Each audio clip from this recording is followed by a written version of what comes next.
একজন সাধারণের রাজনীতিবিদ যখন হয়ে ওঠেন নগরপিতা, ঠিক তখন সেই পথ চলাটা কতখানি চ্যালেঞ্জিং। একটি নগর 5 বছরে কতখানি বদলে যায় কিংবা ঠিক কতখানি বদলে দিতে পারেন একজন নগরপিতা, সেই পথ চলাই আজকে আমরা জানার চেষ্টা করব। আজ আমরা মুখোমুখি হব ঢাকা উত্তর সিটি কর্পোরেশনের মেয়র ব্যারিস্টার ঢাকা দক্ষিণ সিটি কর্পোরেশনের মেয়র ব্যারিস্টার শেখ ফজলে নূর তাপস। দর্শক, যেটি বলছিলাম যে একজন নগরপিতা ঠিক তিনি আসলে জানেন তার পথ চলা কতখানি কঠিন কিংবা কত কিছু আসলে তাকে একটি সেই পথে চ্যালেঞ্জ মোকাবেলা করে এগিয়ে যেতে হয়। সেই সব কিছু নিয়ে আজকের এই আলোচনায় আপনাদের সবাইকে স্বাগত জানাচ্ছি। আমি তাসনিফা তন্নি। বুঝতেই পারছেন দেশ সাম্প্রতিক আজকে আমরা বিশেষ আলোচনা নিয়ে বসেছি এবং মুখোমুখি শেখ ফজলে নূর তাপস। নতুন করে পরিচয় করে দেবার কিছু নেই। আজকের আমাদের অতিথি ব্যারিস্টার শেখ ফজলে নূর তাপস, মাননীয় মেয়র ঢাকা দক্ষিণ সিটি কর্পোরেশন। আপনাকে স্বাগত জানাচ্ছি আজকের দেশ সাম্প্রতিকে। মাননীয় মেয়র, আপনি 2008 সালে সংসদ সদস্য হয়েছেন, সেখান থেকে আপনার পথ চলা শুরু হয়েছে। সংসদ সদস্য নিঃসন্দেহে একটি গুরু দায়িত্ব, তার চাইতেও কি আসলে নগরপিতার দায়িত্ব আরো অনেক বেশি কঠিন কিনা, সেই যাত্রাটি আপনার কেমন ছিল সেটা একটু জানতে চাই। অবশ্যই ধন্যবাদ আপনাকে এবং আপনার মাধ্যমে দর্শক শ্রোতা দেশ টিভির এবং সকল ঢাকাবাসীকে জানাই শুভেচ্ছা। আসসালামু আলাইকুম। অবশ্যই অনেক প্রতিকূলতা অনেক বেশি এবং মাত্রাটাও অনেক বেশি। আমি যখন সংসদ সদস্য ছিলাম ঢাকা 10 আসনে, ধানমন্ডি, হাজারীবাগ, কলাবাগান, নিউ মার্কেট এলাকায়, তো সেটা একটি আসন। আর ঢাকা দক্ষিণ সিটি কর্পোরেশনের হলো 8টি আসন, 8টি সংসদীয় আসন। তো এখান থেকে উপলব্ধি করা যায় যে কাজের মাত্রা আর সংসদ সদস্য যে কর্মপরিধি, যে কার্যক্রম আর মেয়র হিসেবে যে কার্যক্রম, এটারও অনেক ব্যবধান, প্রায় আকাশ পাতাল তফাতের মতো। সংসদ সদস্য হিসেবে আমরা নীতি নির্ধারণী কাজগুলো বেশি করি, আইন প্রণয়নটা করি, জনগণের সমস্যাগুলোকে আমরা চিহ্নিত করি, সেটা তুলে ধরি, সুপারিশ করি। কিন্তু একজন মেয়রকে কিন্তু সব করতে হয়। তাকে পরিকল্পনা করতে হয়, পরিকল্পনা থেকে শুরু করে সেটা পূর্ণ বাস্তবায়ন, তার সাথে যারা সম্পৃক্ত সকলের সুখ দুঃখ, সকলের সুযোগ সুবিধা সবকিছু তাকে নির্ণয় করতে হয়। একজন প্রশাসকের ভূমিকা করতে হয়, আবার একজন নীতি নির্ধারণীর ভূমিকা পালন করতে হয়। এবং খুব সুন্দর করে আসলে শব্দটিতে উল্লেখ আছে নগরপিতা, অর্থাৎ একেবারে অভিভাবকের জায়গাটিতে আছেন আপনি। এই যে আসলে আমরা নগরকে একটু খুব সহজভাবে যদি আমি বলি, দুটো ভাগে ভাগ করেছি, ঢাকা উত্তর, ঢাকা দক্ষিণ। আমিও যেটি শুরুতে বলছিলাম আসলে, কিন্তু আপনি যখন নগরপিতা হয়েছেন, নিঃসন্দেহে আপনার দায়িত্ব শুধু দক্ষিণের জন্য নয়, আপনি নিশ্চয়ই পুরো ঢাকাবাসীর জন্য কিছু চিন্তা করেছেন। আপনি যেই সময় আসলে একজন মেয়র হিসেবে লড়াই করেছেন, সেই সময়টাতে আপনি খুব দারুণ কিছু কথা বলেছিলেন। আপনি সচল ঢাকা তৈরি করতে চেয়েছিলেন, আপনি স্মার্ট ঢাকা তৈরি করতে চেয়েছিলেন। সেই ঢাকা তো নিশ্চয়ই আপনি স্বপ্ন পুরো ঢাকাকে জুড়ে দেখেছেন, সেটিকে নিশ্চয়ই বিভেদ করবার আমাদের সুযোগ নেই। সেই স্বপ্নগুলো একটু জানতে চাই। সেই সময়টিতে আসলে যেই স্বপ্ন দেখেছিলেন, এই যে 4টি বছর আপনি পার করেছিলেন, সেই স্বপ্নগুলো আসলে কতখানি আপনি বাস্তবায়ন করতে পেরেছেন? আসলে ঢাকা, আমি খুবই বলবো যে ভাগ্যবান যে আমার যে সহকর্মী পেয়েছি, সহযোদ্ধা আমরা বলি যে উত্তরের মাননীয় মেয়র। আমরা সব কাজই চেষ্টা করি একত্রিতভাবে পরিকল্পনা করে কাজগুলো করার, এবং বৃহৎ কাজগুলো যেটা পূর্ণ ঢাকার জন্য প্রযোজ্য বা প্রয়োগযোগ্য, সেগুলো আমরা সেভাবে সম্মিলিতভাবে করি। এটা খুবই গুরুত্বপূর্ণ, কারণ যদি সেরকম মিল না থাকতো, মনের মিল, চিন্তার মিল, তাহলে কিন্তু করা যেত না। তো সেভাবে যে আপনি যে বিষয়টা বললেন যে সচল ঢাকার কথাটা, আমরা ব্যাপক পরিকল্পনা নিয়েছি। এবং আপনি জানেন যে একটি বিষয় একটু স্মরণ করিয়ে দিতে হয় যে আমরা যখন দায়িত্ব নিয়েছি তখন কিন্তু করোনা মহামারী প্রকোপ আকার। আমার নির্বাচন হলো 1 ফেব্রুয়ারি, 27 ফেব্রুয়ারি শপথ, এর মধ্যে 26 মার্চ থেকে কিন্তু সব বন্ধ হয়ে গেল। না, বন্ধ হয়ে গেল, সেই সময় যাত্রাটা শুরু হয়েছে। আমি সেই 26 মার্চ সব বন্ধ হয়ে যাওয়ার মধ্যে আমি দায়িত্বটা নিলাম হলো 16 মে, কার্যভার গ্রহণ করি। 17 মে থেকে দায়িত্ব নেওয়ার জায়গাটিতে আমরা আসবো। মাননীয় মেয়র, একজন দর্শক আমাদের সাথে যুক্ত হয়েছেন, আমরা একটু দর্শকের সাথে সংযুক্ত হতে চাই। যে দর্শক, আপনাকে স্বাগত জানাচ্ছি দেশ সাম্প্রতিকের আজকের এই বিশেষ আয়োজনে। আপনার নাম জানাবেন, কোথা থেকে বলছেন, জানিয়ে প্রশ্ন করবেন।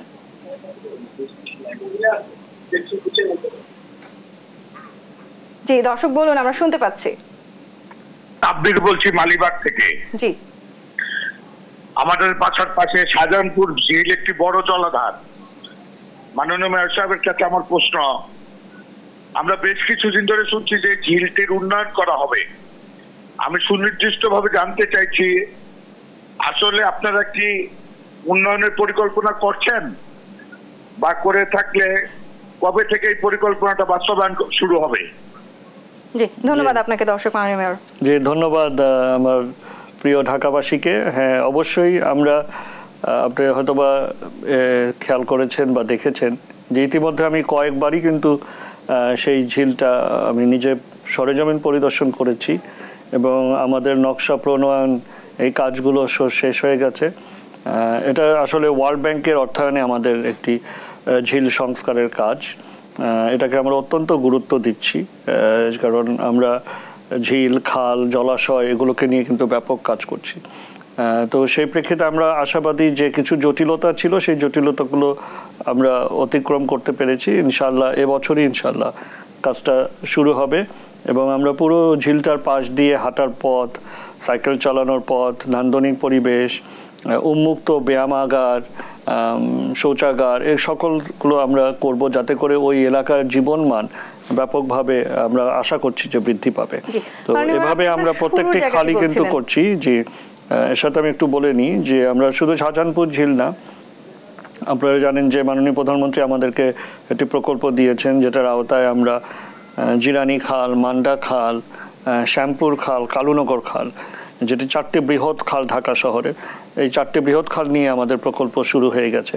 এগুলো আমাদের সেরকম নান্দনিক পরিবেশ সৃষ্টি হবে, হাঁটার পথ হবে, সাইকেল চালানোর পথ হবে এবং জিরানি এবং মান্ডা খাল দুটো সংযুক্ত খাল এবং আপনি অবাক হবেন যে মান্ডা খালের যদি এক জায়গা থেকে আপনি শুরু করেন, আপনি ঘুরে আবার সেই জায়গায় আসতে পারবেন জিরানি খাল হয়ে। তো এই সংযোগটা এবং এর পাশ দিয়ে যদি আমরা সেভাবে নান্দনিক পরিবেশটা সৃষ্টি করতে পারি তাহলে এটা অত্যন্ত অপূর্ব, মানে আমাদের যে লক্ষ্য সুন্দর ঢাকা, সেই সুন্দর ঢাকা এটাকে আমরা করতে পারবো। এছাড়া আমরা আদি বুড়িগঙ্গা খনন করেছি, যেটা একটা অত্যন্ত দুরূহ কাজ ছিল। আদি বুড়িগঙ্গা করেছি এবং ইনশাআল্লাহ শাহজাহানপুর ঝিলের কাজ এবছরই আমরা শুরু করব এবং কিছুদিনের মধ্যে এটা দৃশ্যমান হওয়া শুরু হবে। জি, এই যে আপনি আপনার যাত্রা শুরুর কথা বলছিলেন, খুব কঠিন একটা মহামারীর সময় আপনার যাত্রা শুরু হয়েছে, সেখান থেকে এই যে 4টি বছর আপনি পূর্ণ করেছেন, অনেক সফলতার গল্প আছে নিশ্চয়ই। একটু ছোট করে যদি সেই সফলতার সময়গুলোর গল্প আমরা একটু শুনি। সফলতা বলার আগে এটুকু উল্লেখ করতে চাই যে সেই করোনা মহামারীতে কিন্তু আমরা 2 বছর সারা দেশ, বিশ্ববাসী কিন্তু স্তব্ধ ছিল। তো তার মধ্যে আমরা কাজ শুরু করেছি। প্রত্যেকটি প্রতিকূলতা বা সংকট যেগুলো ছিল সেগুলোকে আমরা মুখোমুখি হয়েছি এবং সেটা সমাধান চেষ্টা করেছি। নিজে সশরীরে কিন্তু ঠিক সেই সময়টাতে দৌড়ে গেছেন সব জায়গাগুলোতে। জি, এবং প্রথম যেটা বিষয় ছিল সেটা হলো যে এই কর্পোরেশনকে যদি আমরা যেটা বলি যে নিজ পায়ে দাঁড় করানো, হ্যাঁ, নিজ পায়ে দাঁড় করাতে না পারি, আমরা যদি স্বয়ংসম্পূর্ণ না হই, স্বাবলম্বী না হই, তাহলে কিন্তু পরিকল্পনার জায়গায় থাকবে, হ্যাঁ, বাস্তবায়ন হবে না। এবং প্রত্যেকটা বিষয় এর আগে আমরা দেখেছি যে কর্পোরেশনগুলো কিন্তু সরকারের কাছে একটি মানে অপেক্ষারত ছিল যে একটা প্রকল্প হবে, প্রকল্পটা সরকারের কাছে দিব, সরকার সেটা যখন অর্থ দিবে তারপর আমি সেটা বাস্তবায়নে যাব। তার পরিপ্রেক্ষিতে কিন্তু সেভাবে পরিকল্পনাগুলো বাস্তবায়ন হতো না। তো এর জন্য আমরা প্রথমে যেটা করেছি যে আমার কর্পোরেশনকে আমার নিজ পায়ে দাঁড় করাতে হবে, স্বাবলম্বী করতে হবে।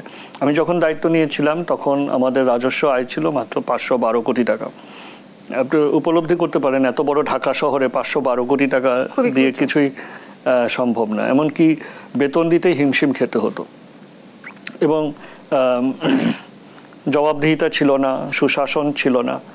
আমরা এই বিষয়গুলোকে নজর দিয়েছি এবং সুশাসন নিশ্চিত করেছি, দুর্নীতিমুক্ত করেছি, জবাবদিহিতা নিশ্চিত করেছি, অবহেলা গাফিলতি রোধ করেছি এবং যেটা বলে যে দুষ্টের দমন শিষ্টের পালন, সেই নীতিমালা বা সেটাকে পরিপালন করাতে এখন ঢাকা দক্ষিণ সিটি কর্পোরেশন এই পথ চলাতে নিশ্চয়ই আপনাকে অনেক ধরনের আলোচনা সমালোচনা চ্যালেঞ্জের মুখোমুখি হতে হয়েছে, সেই জায়গাগুলো নিয়ে আমরা আলোচনা করব।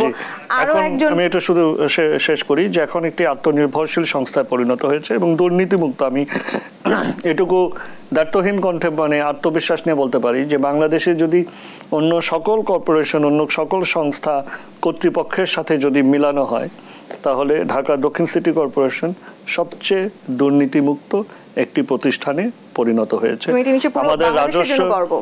আমাদের রাজস্ব 2023 সালে 30শে জুন পর্যন্ত আমাদের রাজস্ব আয় হয়েছে 1031 কোটি টাকা। আমাদের ছিল 512 কোটি টাকা। 512 কোটি টাকা প্রথম বছরে করোনা মহামারীর মাঝে আমরা ঢাকাবাসীকে প্রতিশ্রুতি দিয়েছিলাম যে কোনো কর বৃদ্ধি করব না। সেই কর বৃদ্ধি না করেই আমরা প্রথম বছরে করেছি 703 কোটি টাকা, দ্বিতীয় বছরে করেছি 879 কোটি টাকা এবং তৃতীয় বছর যেটা 2023 সালের 30শে জুন 1031 কোটি টাকা। এই বছর 30শে জুন আমরা আশা করছি যে গত বছরেরটাও আমরা ছাড়িয়ে যেতে পারবো। এই ঊর্ধ্বমুখী আমরা যাচ্ছি। এর মাধ্যমে আমরা আত্মনির্ভরশীল হয়েছি, স্বয়ংসম্পূর্ণ হয়েছি, স্বাবলম্বী হয়েছি, যার কারণে সরকারও এখন আমাদেরকে বিভিন্ন যে কাজগুলো আমাদেরকে এখন দিয়ে তারা আত্মবিশ্বাসী হচ্ছে। যেমন আমাদেরকে খালগুলো দিয়েছে, নর্দমা দিয়েছে, এখন আমরা নিজেদের অর্থায়নে এই কাজগুলো করি এবং ব্যাপক কাজ আমরা নিজস্ব অর্থায়নে করেছি গত 4 বছরে। উন্নয়নের গল্প বলছিলেন, যখন আসলে ভালো কিছু হয় সাধারণ যারা মানুষ আছেন তাদের কিন্তু প্রত্যাশা আরো বাড়ে। ঠিক সেরকমই আরো একজন সাধারণ দর্শক আছেন আমাদের সাথে, আমরা একটু তার সাথে যুক্ত হতে চাই। যে দর্শক, স্বাগত জানাচ্ছি আপনাকে। নাম বলবেন, নাম জানিয়ে মাননীয় মেয়রের কাছে আপনার প্রশ্ন করুন।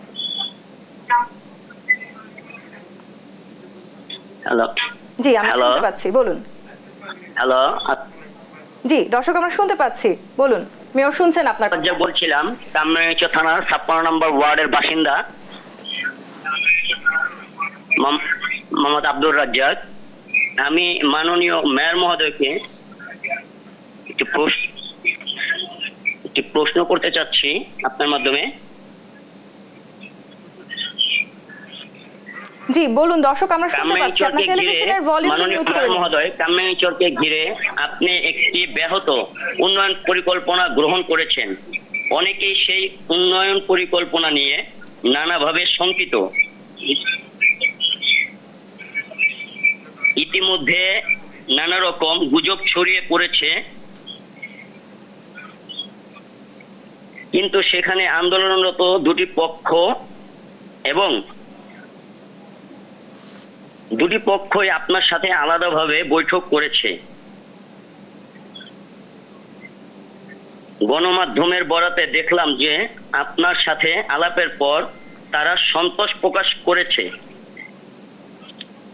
জি দর্শক, ধন্যবাদ আপনাকে, আমরা বুঝতে পেরেছি। জি দর্শক, জানতে চাই মাননীয় মেয়র মহোদয়, আসলেই এখানে কি পরিকল্পনা করা হচ্ছে?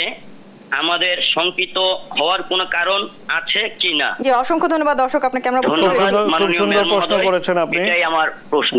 জি, আপনি নিশ্চয়ই শুনছেন, খুব সুন্দর প্রশ্ন করেছেন এবং আপনি অনেকটাই অবগত। সুতরাং গুজবে কান দিবেন না, এখানে শঙ্কার কোনো কারণ নেই। এবং যে বিষয়টা আমরা লক্ষ্য করি অনেক সময়, যে আমার দাদি বলতেন যে চিল কান নিয়ে গেছে, আমরা বাঙালিরা শুধু চিলের দিকে দৌড়াই, কানটা আছে কি নাই সেটা দেখি না। তো এরকম, সুতরাং এসব গুজবে কোনো রকমই কর্ণপাত করবেন না। এখানে যে আপনি সঠিক বলেছেন যে প্রত্যেক মহলের সাথেই আমি নিজে সরাসরি তাদেরকে নগর ভবনে ডেকে তাদের সাথে মত বিনিময় করেছি এবং তাদেরকে পরিষ্কার করেছি যে সেখানে আমাদের কোনো রকম কোনো উচ্ছেদ, ঢালাওভাবে কোনো উচ্ছেদ বা কাউকে অপসারণ করার কোনো রকম আমাদের কোনো পরিকল্পনা নেই। শুধুমাত্র 3টি সড়ক হবে, সেই 3টি সড়কের নির্মাণ করা হবে এবং আদি বুড়িগঙ্গা এবং মূল বুড়িগঙ্গা কামরাঙ্গীরচরের সেই 2 বুড়িগঙ্গার পাশ দিয়ে নান্দনিক পরিবেশ সৃষ্টি করা হবে। হাঁটার পথ, সাইকেল চালানোর পথ, উন্মুক্ত ব্যায়ামাগার এবং গণপরিসর, যেখানে কামরাঙ্গীরচর মানুষের, জনগণের জীবনমান বৃদ্ধি পাবে, উন্নত হবে, সমৃদ্ধশালী হবে এবং কামরাঙ্গীরচরবাসী সেখানে উপভোগ করবে, সেখানে বসবাস করবে এবং সেটা উপভোগ করবে। সুতরাং আমরা যে পরিকল্পনা নিয়েছি সেখানে সড়ক অবকাঠামোটা প্রশস্ত করা হচ্ছে, আর নদীর অববাহিকা দিয়ে যেই সড়কটা আছে সেটাকে বর্ধিত করে একদম রায়েরবাজার খাল পর্যন্ত নেওয়া হচ্ছে। এছাড়া আর কোনো পরিকল্পনা সেখানে নেই। বাকি পরিকল্পনা সেটা আমাদের অন্য ওয়ার্ডে যেরকম আছে সেরকমই, যে আমরা চাই খেলাধুলার পরিবেশ, ছেলে মেয়েদের খেলাধুলার জায়গা, সুযোগ সুবিধা, আমরা ব্যাপক হারে সেখানে খেলাধুলার পরিবেশ সৃষ্টি করব। কারণ এই এলাকাটা অত্যন্ত অনেক বসতি, সেখানে আমাদের সন্তানেরা যে তারা সঠিকভাবে বেড়ে ওঠার সুযোগ পাচ্ছে না, খেলাধুলার সুযোগ পাচ্ছে না। আমরা চাই আমাদের সন্তানেরা আরো বেশি করে খেলাধুলা, সংস্কৃতি চর্চা এর মধ্যে যেন সাধারণ মানুষের আসলে খুব সহসা আপনার খুব কাছাকাছি কিংবা মুখোমুখি হওয়ার সুযোগ কম হয়। এই মুহূর্তে আমাদের সাথে আরো একজন দর্শক আছেন, আমরা সেই দর্শকের প্রশ্নটি একটু নিতে চাই। দর্শক, আপনাকে স্বাগত জানাচ্ছি। মাননীয় মেয়র শুনছেন আপনার কথা, আপনার প্রশ্নটি করতে পারেন।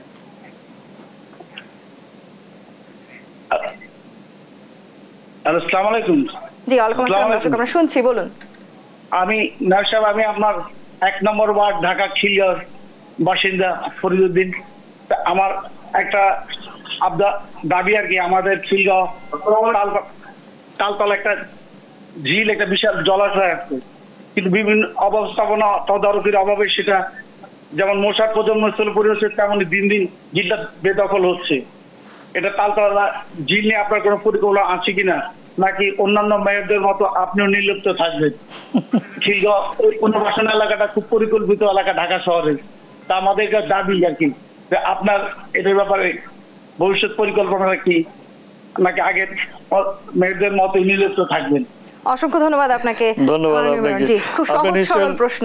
আপনি নিশ্চয়ই লক্ষ্য করছেন যে নির্লিপ্ত থাকার জন্য আমি এই দায়িত্বে আসি নাই, এবং এ পর্যন্ত ব্যাপক হারে কার্যক্রম নিয়ে চলেছি।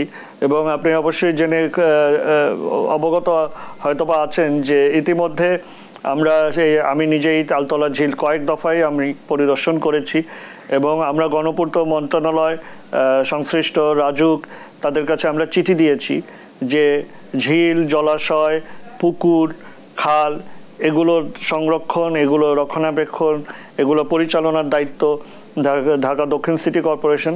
সুতরাং আমাদের কাছে যদি সেটা হস্তান্তর করা হয় তাহলে আমরা সেটাকে পরিপূর্ণভাবে সংরক্ষিত রাখব, কারণ সেটার চারিপাশ দিয়ে বিভিন্নভাবে দখল হয়ে যাচ্ছে, ভরাট হয়ে যাচ্ছে।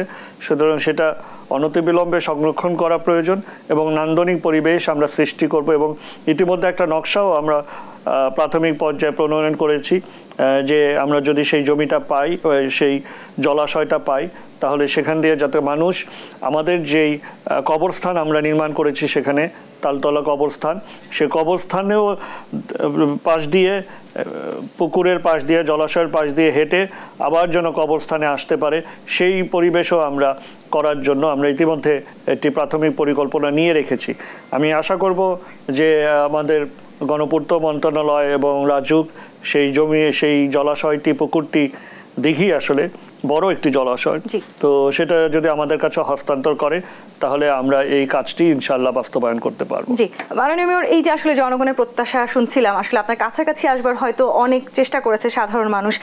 আপনার নামটি শেখ ফজলে নূর তাপস নিঃসন্দেহে একটি অন্যরকম গুরুত্ব বহন করে। আপনি বুঝতে পারছেন আমি আসলে কেন বলছি। যে পরিবার থেকে আপনি আসলে রাজনীতিতে এসেছেন, সেই পরিবারের এক ধরনের চাপ কখনো অনুভব করেছেন নাকি? যে মানুষের, জনগণের এত প্রত্যাশা, সেখানে আপনি আসলে কখনো কখনো হয়তো অনেক বেশি অনুপ্রাণিত হয়েছেন। ঠিক এই জায়গাটি আমি শুনবো, তবে আপনি যদি অনুমতি দেন আমরা একটি বিরতি নিয়ে আসতে চাই। দর্শক, দেশ সাম্প্রতিকের মুখোমুখি শেখ ফজলে নূর তাপসের আজকের এই বিশেষ আয়োজনে বিরতি নিয়ে ফিরছি, সাথেই থাকুন।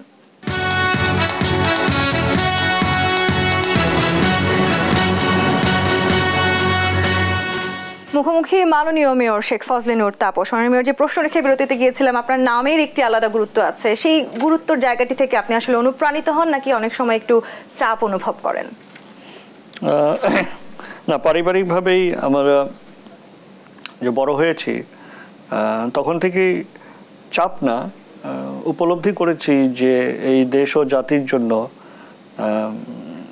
একটি দায়িত্ব আছে, কর্তব্য আছে, যেটাকে আমার পালন করতে হবে, এবং সেভাবেই তখন নিজেকে গড়ার চেষ্টা করেছি যে আমি কি করতে পারবো এই দেশ ও জাতির জন্য। যে আমার পিতা তিনি এই দেশ ও জাতির জন্য সংগ্রাম করেছেন, নিজের রক্ত দিয়েছেন। জাতির পিতা বঙ্গবন্ধু শেখ মুজিবুর রহমান তিনি সারা জীবন ত্যাগ করেছেন, নিজের রক্ত দিয়ে গেছেন, পরিবার সবাই রক্ত দিয়ে গেছে। তো সুতরাং সেই একটি উপলব্ধি বা চেতনা ছোটকাল থেকেই ছিল। খুবই ছোট বয়সে আপনার পরিবারের সবাইকে হারিয়েছেন, সেটি নিশ্চয়ই আপনার এই পুরো রাজনৈতিক জীবনে একটি বড় একটি আসলে প্রভাব ফেলেছে কিনা? জি, অবশ্যই। সেখান থেকে আমার মা বলতেন যে মানুষের মতো মানুষ হতে হবে, তো সে মানুষ হওয়ার চেষ্টা করেছি এবং সেই প্রেক্ষিতে সবসময় এই বোধ এসেছে যে আরও কি করা যায়। আমাদের প্রাণপ্রিয় নেত্রী মাননীয় প্রধানমন্ত্রী জননেত্রী শেখ হাসিনা তিনি যেমন তার জীবনটাকে উৎসর্গ করেছেন এই দেশের জন্য, জনগণের জন্য, তো সেটার প্রেক্ষিতেই যে বঙ্গবন্ধু যে লালিত স্বপ্ন ছিল সেটার বাস্তবায়নে আর কি করা যায়, আর কতটুকু করা যায়, মানে আমি কি আমার পরিপূর্ণতা মানে পুরোটা দিচ্ছি নাকি আরো দেওয়ার সুযোগ আছে। তো এই বোধটা সবসময় কাজ করে, করার এক ধরনের যে আকাঙ্ক্ষা আসলে আপনার মধ্যে আছে, সেই জায়গাটি থেকে অনেক সময় তো নিঃসন্দেহে অনেক আলোচনা সমালোচনার মুখোমুখি আপনাকে হতে হয়েছে। অতি সম্প্রতি আসলে আমরা যে একটি শব্দ ব্যবহার করি ভাইরাল, 40 বছরের কাজ 4 বছরে করা, সেটি নিয়ে যদি কিছু বলেন। আমি যেটা উদাহরণ একটু বললাম যে রাজস্ব দ্বিগুণের বেশি হয়ে গেছে। আরেকটি ছোট্ট উদাহরণ দিই যে আমাদের বর্জ্য ব্যবস্থাপনাটা একদম নাজুক ছিল।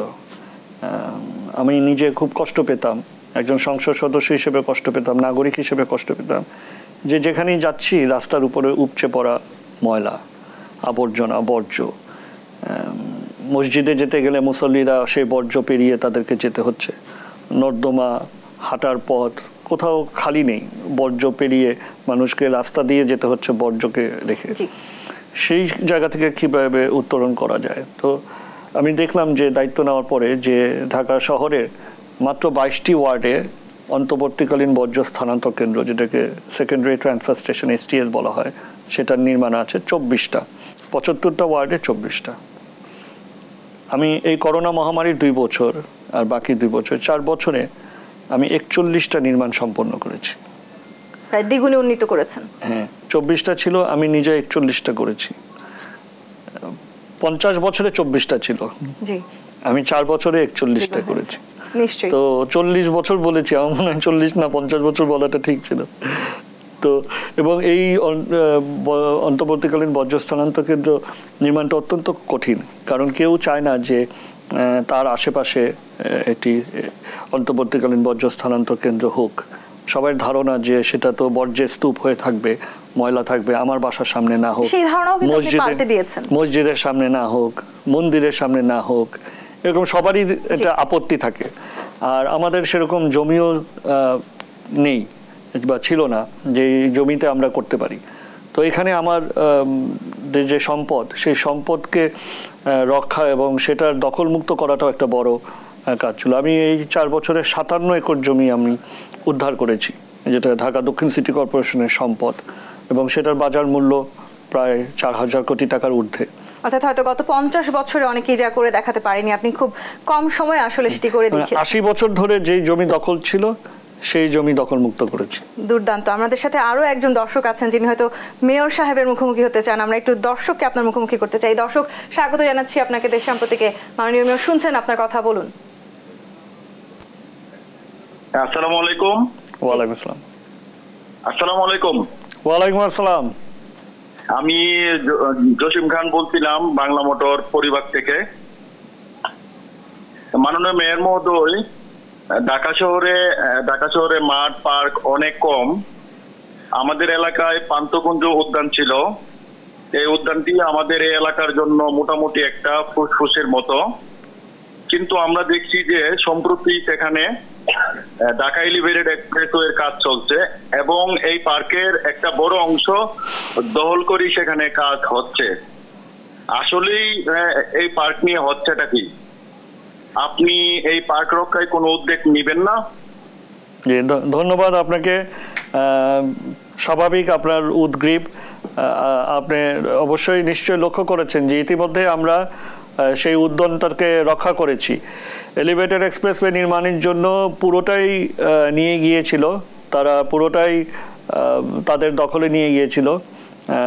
আমি রীতিমতো অনেকটা যুদ্ধ করেই সেটাকে রক্ষা করতে পেরেছি এবং ইতিমধ্যে আমরা কাজ শুরু করে দিয়েছি। সেখানে খুব সুন্দর নান্দনিক পরিবেশ সৃষ্টি করা হবে, চারিপাশ দিয়ে ফুলের গাছ সমারোহ থাকবে, আপনারা সেখানে সুন্দরভাবে পরিবার নিয়ে হাঁটতে পারবেন, আপনারা জগিং করতে পারবেন, আপনারা উন্মুক্তভাবে সেখানে ব্যায়াম করতে পারবেন, সেখানে আমাদের বাচ্চারা সন্তানেরা সেখানে খেলাধুলা করতে পারবে। এভাবে আমরা পরিকল্পনা নিয়েছি। এলিভেটেড এক্সপ্রেসওয়ের শুধুমাত্র কলামগুলো থাকবে তাদের পলাশী পর্যন্ত যাওয়ার জন্য, এছাড়া বাকি পুরো উদ্যানটাই আমরা ইনশাআল্লাহ রক্ষা করতে পেরেছি এবং ইনশাআল্লাহ আমরা আশা করছি যে 30শে জুনের মধ্যেই, এবছর 30শে জুনের মধ্যেই সেই কাজটি আমরা সম্পন্ন করব এবং ইনশাআল্লাহ জুলাই মাস থেকে আপনাদের জন্য আমরা উন্মুক্ত করে দিব। জি মাননীয় মেয়র, আপনি একটি কথা বলছিলেন যে আপনি পেছনের অনেক কাজ আসলে আপনাকে একসাথে করতে হয়েছে। নিশ্চয়ই ভালো কাজ যখন করেছেন কোনো বাধা বিপত্তি তো আপনাকে পার হতে হয়েছে। আপনি বলছিলেন 80 বছর ধরে দখলে থাকা জমি পর্যন্ত আপনাকে আসলে উদ্ধার করতে হয়েছে। সাবেক যিনি মেয়র ছিলেন তিনি তার সময় হয়তো বেশ কিছু ভালো কাজ করেছেন কিংবা অনেক ধরনের সমালোচনা হয়তো তার সময়ও ছিল, কিন্তু বর্তমান সময়টাতে আসলে আমরা সাবেক মেয়র এবং বর্তমান আপনি যখন মেয়র, আপনাদের মাঝে এক ধরনের, যদি আমি বাকবিতণ্ডাই শব্দটি উচ্চারণ করি, খুব একটা হয়তো ভুল বলা হবে না, সেই এক ধরনের আসলে কোল্ড ওয়ার, শীতল যুদ্ধ চলছে কিনা সেটি যদি একটু দর্শকদেরকে বলেন। না, কোনো যুদ্ধ চলছে না এবং কোনো বাকবিতণ্ডাও নেই, কারণ আমি কিন্তু কোনো জবাব দিই না। হ্যাঁ, তো কারো আক্ষেপ মনে থাকতে পারে বা কষ্ট মনে থাকতে পারে, সংবাদ সম্মেলনও করেছেন, ব্যর্থতা গ্লানি থাকতে পারে, সেটা তার ব্যক্তিগত বিষয়, এখানে আমার কোনো বিষয়। আমি কাজের মানুষ, আমি কাজ করে যেতে চাই এবং শুধু সাবেক মেয়র না, এর আগেও তো অন্য মেয়ররা ছিলেন। তো আমি যেই পর্যায়ে পেয়েছি, যেই পরিস্থিতিতে পেয়েছি, আমি সেখান থেকেই উত্তরণের চেষ্টা করে চলেছি। হ্যাঁ, সুতরাং আগে কে কী করতে পারলো বা পারলো না বা কে কতটুকু করেছে সেটা তো জনগণই বিচার বিশ্লেষণ করেছে, সেটা তো জনগণই রায় দিয়েছে। সুতরাং এখানে আমার নতুন করে বলার কিছু নেই। আমি কতটুকু করতে পারছি সেটা নিয়ে আমি চিন্তিত এবং আমরা প্রথম একটি বিষয় ছিল যে ঢাকা শহরের জন্য আগে কোনো পরিকল্পনা ছিল না। পরিকল্পনা ছাড়া তো আগানো যায় না। আমি ব্যক্তিগতভাবে নিজের জীবন নিয়েও তো একটা পরিকল্পনা করতে হয়। তো সুতরাং আমি দায়িত্ব নেওয়ার পরই প্রথম যেটা চিন্তা করেছি যে এই শহর, এই নগর কিভাবে গড়ে উঠবে, তার পরিকল্পনাটা কি, তার যাত্রাপথ কি, রোড ম্যাপটা কি। তো সেটা আমরা কাজ করছি, সেটা আমরা চিন্তা করছি আগামী 30 বছর আমরা কি করতে পারি। 50 বছর পরে মাননীয় প্রধানমন্ত্রী আমাদেরকে যে লক্ষ্যমাত্রা নিয়ে এগিয়ে নিয়ে যাচ্ছেন, পুরো দেশটাকে তিনি একা টেনে উঠাচ্ছেন, যে 2020 সালে তিনি বলেছেন মধ্যম আয়ের দেশ, তিনি সেটা পরিপূর্ণ করেছেন। এখন 2041 সালে আমরা বুদ্ধিদীপ্ত স্মার্ট বাংলাদেশে যাব। তো বুদ্ধিদীপ্ত স্মার্ট বাংলাদেশের কি এই রাজধানী এরকম অচল, এরকম অসুন্দর রাজধানী থাকবে? সেটা তো আমরা চাই না। আমরা চাই সেই উন্নত দেশের উন্নত রাজধানী হোক। সেই উন্নত রাজধানীর জন্য আমি কিন্তু নির্বাচনী ইশতেহারেই 5টি রূপরেখা দিয়েছি এবং সেই 5টি রূপরেখার ভিত্তি করে আমরা মহাপরিকল্পনা করে চলেছি। এই যে আমরা আদি বুড়িগঙ্গা পুনঃখনন করলাম, এটা দুরূহ কাজ ছিল। এখানে আমাদেরকে কত লক্ষ মেট্রিক টন যে বর্জ্য আর পলি আমাদেরকে অপসারণ করতে হয়েছে, মানে এটা তো চিন্তার বাইরে যে এটা রাখবো কোথায়। এবং দীর্ঘদিনের জমিয়ে রাখা কাজ, 50 বছর শুধু ভরাট হয়েছে, আর আমরা 2 বছরের মধ্যে সেটা পূর্ণ খনন করে নদীর অববাহিকা সৃষ্টি করেছে। অনেক চ্যালেঞ্জিং ছিল মাননীয় মেয়র। আপনার মুখোমুখি হওয়ার সুযোগ পেয়ে আসলে দর্শকরা আমাদের সাথে অনেক বেশি সংযুক্ত হওয়ার চেষ্টা করছেন। আরো একজন দর্শক আছেন, আমরা একটু দর্শকের প্রশ্ন নিতে চাই। দর্শক, স্বাগত জানাচ্ছি আপনাকে। মাননীয় মেয়র শুনছেন, আপনার প্রশ্নটি বলুন, আপনার নামটি জানাবেন। জি, আসসালামু আলাইকুম। আমি নিউ মার্কেটের স্থায়ী বাসিন্দা বিপ্লব সরকার বলছিলাম। মাননীয় মেয়র, আপনাকে সর্বপ্রথম ধন্যবাদ জানাই, কারণ আপনি সফলভাবে সিটি কর্পোরেশন দায়িত্ব 4 বছর পালন করেছেন সফলভাবে, এর জন্য আপনাকে ধন্যবাদ জানাই। আমরা পাশাপাশি আপনার কাছে প্রশ্ন হচ্ছে, জলবদ্ধতা ঢাকা শহরের একটি বড় সমস্যা ছিল। আপনি দায়িত্ব নেওয়ার পর এই সমস্যার সমাধান অনেক উন্নয়ন কাজ করেছেন, আমরা সেটা দেখেছি। এটা সত্যি যে ঢাকা এখন আর যত্রতত্র জলবদ্ধতা হয় না, জলবদ্ধতার সমস্যার অনেকখানি কমে গেছে। কিন্তু আপনি নিশ্চয়ই অবগত আছেন যে আমাদের নিউ মার্কেট ও গ্রিন রোড এলাকায় একটা বড় অংশে এখনো জলবদ্ধতা আছে। এখানে কেন জলবদ্ধতা আছে? আপনার এই এলাকার মানুষের জন্য কেন আমাদের উন্নয়নের সুফল পাচ্ছি না? আপনার এই সুফল, আপনার এই উন্নয়ন কেন আমাদের ছোঁয়া লাগছে না? এটা আমি আপনাদের প্রশ্ন রাখছি। ধন্যবাদ দর্শক আপনাকে। যেটি বলছিলেন 50 বছরের কাজ 4 বছরে করে নিয়ে আসা কতটা চ্যালেঞ্জিং জলাবদ্ধতা। জি, জলাবদ্ধতাও আমাদের অগ্রাধিকার ভিত্তিক কাজের অন্যতম। আমরা যেই কাজগুলোকে দায়িত্ব নেওয়ার পর থেকে অগ্রাধিকার দিয়েছি, তার মধ্যে যেমন আমি উল্লেখ করেছি এর আগে যে সুশাসন নিশ্চিত করা এবং রাজস্ব কে একটি মজবুত জায়গায় নিয়ে যাওয়া, তেমনি মশক নিধন, তেমনি বর্জ্য ব্যবস্থাপনা, এবং চতুর্থই হলো আমাদের জলাবদ্ধতা নিরসন। একসময় অল্প বৃষ্টি হলেই ঢাকা শহরের প্রায় 70% প্লাবিত হয়ে যেত। যেখানেই আমরা তাকাতাম সেখানেই পানি। সেখান থেকে আমরা উত্তরণ করেছি। এখন ঢাকা শহরে মুষলধারে বৃষ্টি হলেও আধা ঘন্টার মধ্যে পানি নেমে যায় এবং বিচ্ছিন্ন কিছু জায়গা, হয়তো বা 10-15% জায়গায় জলাবদ্ধতা থাকে, যেটা আমরা আবার নিষ্কাশন করে ফেলি। তো আমরা এভাবে, আমি যখন প্রথম বছর নিলাম 2020 সালে, দেখলাম যে 136টি জায়গায় জলাবদ্ধতা হয়েছে। আমরা পত্র পত্রিকা, সংবাদ মাধ্যম সব জায়গাগুলো থেকে তথ্য নিয়ে লিপিবদ্ধ করি যে কোথায় জলাবদ্ধতা হলো, কতক্ষণ পানি জমে থাকলো। এভাবে লিপিবদ্ধ করে দেখলাম 136টা। তো আমরা কাজ শুরু করলাম। যে আমি আগে উল্লেখ করলাম যে আমার স্বনির্ভরতা কতটা গুরুত্বপূর্ণ। এই 136টা জায়গার কাজ আমরা নিজস্ব অর্থায়নে করেছি। এই সক্ষমতা ছিল না কারো। তো এর জন্য বলি যে 40 বছরের কাজ 4 বছরে আমরা করেছি। এর পরের বছর যখন আমরা আবার দেখলাম আরও কয়েক জায়গায় বাকি ছিল কাজ এবং কিছু জায়গায় নতুন করে হয়েছে। যেমন পুরাতন ঢাকা দীর্ঘ 50 বছরের কাজ হয়নি। বংশাল এলাকা অলি গলি, ছোট ছোট 3 ফিট 4 ফিট 8 ফিটের রাস্তা গলি, এবং এটা পুরোটাই পানিতে নিমজ্জিত থাকে। আমরা সেখানে কাজ করেছি। গত বছর আমরা একদিকে যেভাবে কমিয়ে নিয়ে আসছি, আমাদের শ্যামপুর শিল্পাঞ্চল একটু বলে রাখি। শ্যামপুর শিল্পাঞ্চলে আমি গেলাম, সেখানে আমি দেখলাম শ্রমিকরা কাজ করতে পারে না, কোমর পর্যন্ত কালো ময়লা পানি। কারখানাগুলো থেকে যে পানি বের হয় সেটা দিয়ে রাস্তা সয়লাভ, নিষ্কাশনের সুযোগ নেই। তো আমরা বৃহৎ নর্দমা করে বুড়িগঙ্গা পর্যন্ত সেই সংযোগ দিলাম। এখন সেখানে ফকফকা, এখন চাইলে কেউ উড়োজাহাজও নামানোর মতো অবস্থা আমরা করে দিয়েছি। প্রশস্ত 60 ফিটের রাস্তা, 2 দিকে হাঁটার পথ, নর্দমা, এবং কোনো পানি জমেনি। প্রেক্ষিতে এখন যে নিউ মার্কেটে যে এলাকাটা আসি আমি, নিউ মার্কেটের প্রধান যে মূল ফটক, সেখানে আমরা গত বছর দেখলাম যে পানি জমেছে, ব্যাপকভাবে পানি জমলো, এবং হকার্স মার্কেটের সামনে ব্যাপকভাবে পানি জমলো। এবং তার সাথে হলো নাইম রোড, নাইম সড়ক, এই জায়গায় পানি জমে থাকলো। তো নাইম সড়কে আগে কিছু পানি জমতো, কারণ সেখানে 2009 সালে যে পিলখানা যেই হত্যাযজ্ঞ ঘটলো, সেটার পরে পিলখানার ভিতর দিকে যে পানি নিষ্কাশনের ব্যবস্থা ছিল পুরো শহরে, তার চারপাশ দিয়ে যেই শহর, সেটার পিলখানার ভিতর দিকে বড় নর্দমার দিয়ে পানি নিষ্কাশনের ব্যবস্থা ছিল, সেগুলো বন্ধ করে দেওয়া হয়েছে স্বাভাবিকভাবে নিরাপত্তার জন্য। তো সেগুলো বন্ধ করে দেওয়ার জন্য সেখানে সব জমে জমে এখানে সব পুরাটাই বদ্ধ হয়ে গেছে, আপনার জন্য কাজটা আরো বেশি চ্যালেঞ্জিং হয়ে গেছে অনেক।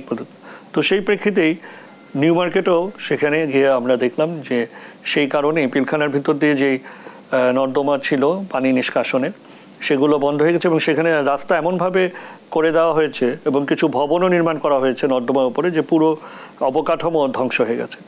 যার কারণে আমরা এটা উদ্ঘাটন করলাম গতবার এখানে পানি জমার পরে, যে এই কাজটি, এবং যেই সরু নর্দমা দিয়ে যেত সেগুলো ময়লা পড়ে ভেতরে আমরা এই পরিমাণ, এর চেয়ে বেশি হবে বর্জ্য আমরা সেখান থেকে উত্তোলন করলাম। তারপরে পানি নিষ্কাশন হলো। আমাদের 2 দিনের মতো লেগেছিল পুরো একটি নগরীর আসলে চেহারা পাল্টে দিতে কিংবা পরিবর্তন নিয়ে আসতে 4 বছর। আমি এই জায়গাটা একটু শেষ করি। হ্যাঁ, এই জায়গাটা আমি শেষ করি। ইতিমধ্যে আমরা সেটা পুরো এলাকা, পুরো যেটাকে বলে ক্যাচমেন্ট এরিয়া, হ্যাঁ, যে পুরো এলাকারই এই পানি নিষ্কাশনের কি কি ব্যবস্থা আছে সেটা এবং কি কি অবকাঠামো উন্নয়ন প্রয়োজন সেটা আমরা করে ফেলেছি এবং ইতিমধ্যে সেখানে দরপত্র কার্যক্রম প্রায় শেষ পর্যায়ে। আমরা আশা করছি যে বর্ষা মৌসুমের পর এবারও একটু কষ্ট হবে, কিন্তু আমরা আমাদের বাহিনী রাখবো যাতে করে পানি নিষ্কাশনটা করা যায়।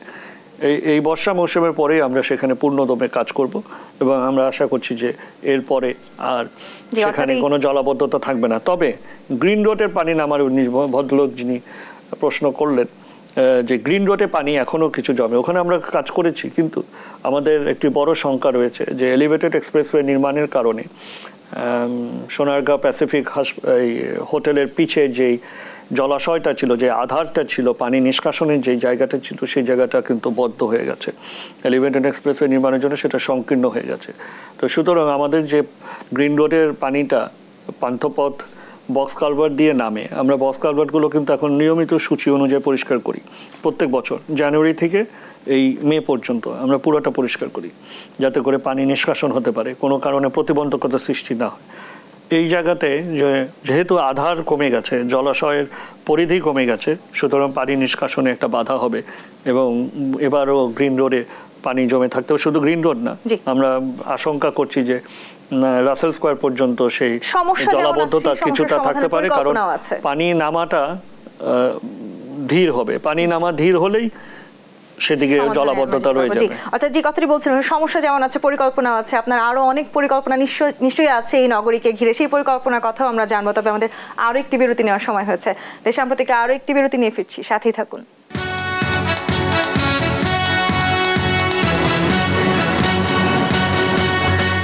দেশ টেলিভিশনের পর্দায় মুখোমুখি হয়েছেন ঢাকা দক্ষিণ সিটি কর্পোরেশনের মাননীয় মেয়র শেখ ফজলে নূর তাপস।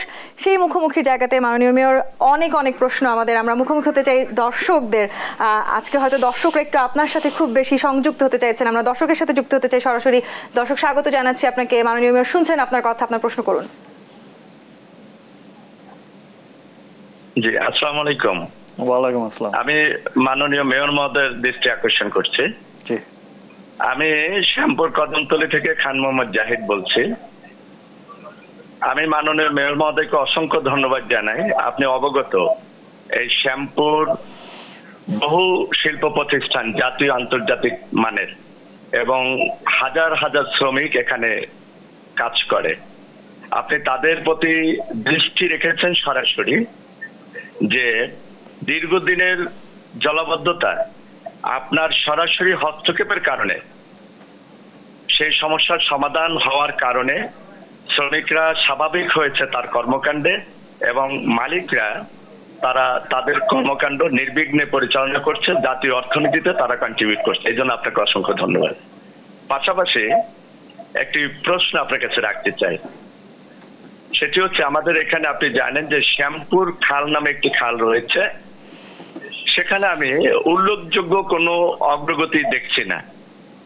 যদি এই শ্যামপুর খাল এর পুনরুদ্ধারের ব্যাপারে আপনার কোনো পরিকল্পনা আছে কিনা বা আদৌ পুনরুদ্ধার করবেন কিনা, যদি এই পদক্ষেপটির ব্যাপারে আপনার সরাসরি হস্তক্ষেপ থাকে, তাহলে এই অঞ্চলের মানুষ দীর্ঘদিনের যে সমস্যা ছিল সেই সমস্যা থেকে তারা মুক্ত পাবে। আমি এই ব্যাপারে স্যার আপনার কাছ থেকে একটু বিনয়ের সাথে জানতে চাই, এই ব্যাপারে স্যার আপনার কি পদক্ষেপ এবং কি পরিকল্পনা রয়েছে। আপনাকে অসংখ্য ধন্যবাদ স্যার। জি, অসংখ্য ধন্যবাদ দর্শক। মাননীয় মেয়র। জি, ধন্যবাদ আপনাকে। আপনি শ্যামপুরের একজন কৃতি সন্তান হিসেবে শ্যামপুরের সমস্যাগুলো অনুধাবন করেছেন এবং উল্লেখ করেছেন। যে বিষয়টা আমি এর আগে বলছিলাম যে ওই শ্যামপুর শিল্পাঞ্চলে গিয়েই দেখলাম যে শ্রমিকেরাও কাজ করতে পারছে না এবং শিল্প মালিকরাও তাদের কারখানাগুলো সঠিকভাবে পরিচালিত করতে পারছে না। এমনকি কোনো পণ্যবাহী যানবাহন ঢুকতে পারতো না, কারণ এমন অবস্থা ছিল যে সেই পানি পেরিয়ে বা সেই রাস্তা পুরো ভাঙা চূড়া অবস্থায় ছিল। তো সেটা আমরা করেছি, সেটাই দর্শক উল্লেখ করলেন যে সেই শিল্পাঞ্চলে আমরা 156 কোটি টাকা নিজ অর্থায়নে আমরা ব্যয় করেছি। 156 কোটি টাকা ব্যয় করে আমরা সেখানে পুরো সবকটি সড়ক, সবকটি জায়গা আমরা সেখানে নির্মাণ করেছি, নর্দমা নির্মাণ করেছি, হাঁটার পথ এবং সড়ক প্রশস্ত করে আমরা নির্মাণ করেছি। এবং সেখানেও দখল ছিল অনেক, আমরা দখল মুক্ত করেছি। তেমনি শ্যামপুর খালটিও মাননীয় প্রধানমন্ত্রী যখন আমাদেরকে এই 11টি খাল আমাদেরকে হস্তান্তর করলেন ওয়াসা থেকে, তখন আমরা প্রথম দফায় আমরা সেই শ্যামপুর খাল আমরা দখলমুক্ত করেছি প্রাথমিক পর্যায়ে। এবং আপনি জেনে খুশি হবেন এবং অবাকও হবেন যে যেখানে খালের পরিধি থাকার কথা ছিল 100 ফুট, আমরা পেয়েছি মাত্র 8 ফুট, মানে একটা নালা হয়ে গেছে। আমরা সেখানেও প্রায় 10 তলা ভবন আমাদেরকে ভাঙতে হয়েছে, ভেঙে সেটা প্রশস্ত করতে হয়েছে। এখন যেটা আমরা করছি, সাধারণ জনগণ আসলে আজকে আপনার সাথে কথা বলতে এটা একটু ভদ্রলোকের প্রশ্নটা উত্তর দিই আমি। এখন যেটা হয়েছে যে মাননীয় প্রধানমন্ত্রী আমাদেরকে এই যেটা আমি উল্লেখ করলাম যে 4টি খাল নিয়ে আমাদেরকে প্রকল্প দিয়ে দিয়েছেন। শ্যামপুর তার মধ্যে অন্যতম, শ্যামপুর, কালুনগর, জিরানি, মান্ডা। তো শ্যামপুর খাল আমরা এখন প্রকল্প বাস্তবায়নে যাচ্ছি এবং এখন সীমানা নির্ধারণটা চলছে, কারণ এখন যখন আমরা একদম দীর্ঘস্থায়ী এবং দীর্ঘমেয়াদীভাবে কাজটি সম্পন্ন করব, স্থায়ীভাবে সম্পন্ন করব, সেখানে যেমনি সীমানা বেষ্টনী থাকবে, সেখানে খালের পাড় দিয়ে হাঁটার পথ, নান্দনিক পরিবেশ হবে। এবং এই শ্যামপুর খালটা কিন্তু অত্যন্ত গুরুত্বপূর্ণ যে আমাদের পানি নিষ্কাশনের জন্য। ওই অত্র এলাকার জায়গাটা নিচু, এখান থেকে পানি নিষ্কাশনের একটি মূল প্রবাহ খাতই হলো সেই শ্যামপুর খাল। তো সুতরাং আপনি দর্শক জেনে খুশি হবেন যে ইনশাআল্লাহ আমরা অনেকগুলো দরপত্র সম্পন্ন করে ফেলেছি। এই বর্ষা মৌসুমের মধ্যেই আমরা কাজ শুরু করব, কারণ খালের কাজে বর্ষার কোনো সমস্যা হবে না, পানি প্রবাহ আরও ভালো হবে এবং আমরা নিয়মিত সেটা পরিষ্কার করি এবং এখন আমরা স্থায়ীভাবে সেখানে কাজ শুরু করব। এবং অচিরেই আমি খুবই আশাবাদী যে ডিসেম্বরের মধ্যেই আপনি দৃশ্যমান পরিবর্তন দেখতে পারবেন এবং সেই এলাকার জীবনমান বৃদ্ধি পাবে, উন্নত হবে। সেই আসলে নগরের অভিভাবকের কাছে আসলে অনেক বেশি প্রত্যাশা সাধারণ জনগণের। আমাদের সাথে আরো একজন দর্শক যুক্ত আছেন। দর্শক, আপনাকে স্বাগত জানাচ্ছি। মাননীয় মেয়র শুনছেন আপনার কথা, আপনি প্রশ্ন রাখতে পারেন। আসসালামু আলাইকুম। আসসালামু আলাইকুম। ওয়ালাইকুম আসসালাম। আমি মোহাম্মদ জাকির হোসেন খোকন, আমি জিগাতলা হাজারীবাগ থেকে বলছি। মাননীয় মেয়র মহোদয় তাপস ভাইকে 4 বছর পূর্তি উপলক্ষে ওনার কর্মক্ষেত্রে আমি অভিনন্দন, শুভেচ্ছা জানাই। আমি আসলে ওনাকে ফোন করেছি নগর পিতা হিসেবে উনি দায়িত্ব নেওয়ার পর। উনি আদি বুড়িগঙ্গা চ্যানেলকে পুনরুদ্ধারের কথা বলেছেন এবং এখন কার্যক্রম শুরু হওয়ার পরে আদি বুড়িগঙ্গা চ্যানেলে এখন পানিও দেখা যাচ্ছে, যা আগে কোনো সময় প্রতীয়মান হয় নাই। কিন্তু একটা দুঃখের বিষয় দেখা চ্যানেলটা উনি পুরোপুরি এখনো প্রভাবশালী ব্যক্তিদের জন্য এখন কয়েকজন দখল করে রয়ে গেছে। এই চ্যানেলটি কবে নাগাদ সম্পূর্ণ দখলমুক্ত হবে এবং এই আদি বুড়িগঙ্গা চ্যানেল নিয়ে আপনার পরিকল্পনা কি? আমি মাননীয় মেয়রকে ধন্যবাদ জানাই এবং এটার আমি উত্তর আশা করছি। ধন্যবাদ খোকন সাহেবকে। আপনি নিশ্চয়ই সেই এলাকার অধিবাসী, আপনি জেনে খুশি হবেন যে আমরা দীর্ঘ 50 বছরে ভরাটকৃত আদি বুড়িগঙ্গাকে মাননীয় প্রধানমন্ত্রী যে অভিপ্রায় ব্যক্ত করেছিলেন 2018 সালে যে আদি বুড়িগঙ্গা কি সেই নদীর অববাহিকা আর ফিরে পাবে না, আমরা সেই নদীর অববাহিকা আবার ফিরিয়ে দিতে পেরেছি ঢাকাবাসীকে। এবং ঢাকার মূল পত্তনই হলো নদী অববাহিকায়। সুতরাং নদী যদি না থাকে তাহলে ঢাকার পরিচিতি থাকে না। এটা আমরা উপলব্ধি করি এবং এর জন্যই এই দুরূহ কাজটি আমরা হাতে নিয়েছি। ইতিমধ্যে যেই পুনঃখনন করা হয়েছে সেখানে নদীর অববাহিকা ফিরে এসেছে এবং এমনও জায়গা আছে যে সেখানে এখন 100 মিটারের ঊর্ধ্বে নদী প্রশস্ত হয়েছে। তো এখন আমরা আশাবাদী যে এই বর্ষা মৌসুমে সেখানে পানি টলমল করবে এবং আমরা ইতিমধ্যে একটি মহাপরিকল্পনা করছি যে 7 কিলোমিটার 2 পাড় দিয়ে এই আদি বুড়িগঙ্গার আমরা কি কার্যক্রম সেখানে নিব। আমরা ফুলের গাছের সমারোহ করব, নান্দনিক পরিবেশ করব, যাতে করে শুধু ঢাকাবাসী না সারা দেশের মানুষ এখানে এসে উপভোগ করতে পারে এবং সেখানে নান্দনিক পরিবেশ সৃষ্টি করা হবে। এবং প্রথম পর্যায়ে আমরা কালুনগর যে স্লুইস গেট আছে সেই স্লুইস গেট থেকে আমরা 1 কিলোমিটার পর্যন্ত আমরা কাজটা শুরু করব। এর পরবর্তীতে আমাদের প্রকল্প যাবে মাননীয় সরকারের কাছে, কারণ এটা অনেক বড় একটি প্রকল্প হবে, অনেক অর্থ প্রয়োজন হবে। আমরা আশা করছি যে সরকার আমাদেরকে সেই প্রকল্প দিবে এবং আমরা এটা পূর্ণ বাস্তবায়ন করলে ঢাকার যেই আদি রূপ, ঢাকার যে সুন্দর ঢাকার যে আদি রূপ সেটা ফিরে আসবে এবং নদী একটি পূর্ণতা পাবে। নদীর অববাহিকায় যে শহর আমরা চাই, ঢাকাবাসী যেটা চায় সেটা ইনশাআল্লাহ সেই প্রত্যাশা পূরণ হবে। প্রায় শেষের দিকে চলে এসেছি, আমি একটু শেষ সময় আপনার কাছে ছোট করে জানতে চাই, নগরের অভিভাবক আপনি, নিঃসন্দেহে সাধারণ মানুষের যেমন আপনার কাছে প্রত্যাশা আছে, অভিভাবকের সেই গুরু দায়িত্ব পাওয়ার পর আপনারও নিশ্চয়ই নগরকে ঘিরে এক ধরনের প্রত্যাশা ছিল। সেই প্রত্যাশা এবং প্রাপ্তির সংযোগ কতখানি আপনি করতে পেরেছেন? কাজ তো এখনো করে চলেছি। আসলে ঢাকা আমরা যদি বাস্তবতা অনুধাবন করি তাহলে দেখব যে সারা বিশ্বে যে সূচক করা হয় সেখানে ঢাকা কিন্তু একদম নিম্ন পর্যায়ে ছিল। আমি এসে তখন পেয়েছিলাম যে চতুর্থ, নিচের দিক থেকে চতুর্থ। তো আমাদের এই ব্যাপক কার্যক্রম কর্মযজ্ঞতাতে আমরা এখন উত্তরণের শুরু করেছি। গত বছরে আমরা সেখানে চতুর্থ থেকে 3 ধাপ এগিয়ে আমরা সপ্তমে গিয়েছি এবং আমাদের যে নম্বর ছিল 33, সেখান থেকে আমরা এখন 43-এ এসেছি।